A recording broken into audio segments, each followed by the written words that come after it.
Have you ever heard of Charles Bonnet syndrome? It's a real condition where people who lose their vision start seeing things that aren't really there. Doctors say it's harmless, just your brain filling in the blanks. But what if those hallucinations start noticing you? That's what happened to a man named Daniel.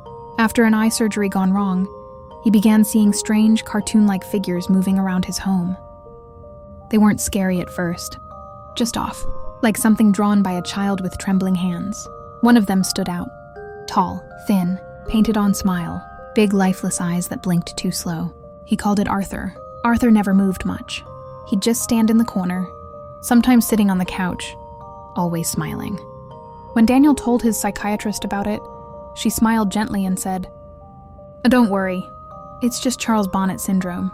As long as it doesn't talk to you, you're safe." So Daniel learned to live with Arthur. He'd pass by him in the hallway, talk to him sometimes, pretend it was normal. And every day Arthur would just smile, silent, still, until one night. Daniel came home furious. Everything in his life was falling apart. Bills, loneliness, his failing sight. He slammed his keys down and looked at the corner. Arthur was there, smiling as always. Daniel snapped. He shouted, "What are you smiling at?" And for the first time, Arthur blinked. Then in a voice that didn't sound human, like static dragging across the air, Arthur whispered, "Finally." Daniel froze. His heart stopped. The psychiatrist's words echoed in his head. "As long as it doesn't talk to you." From that night on, Arthur moved.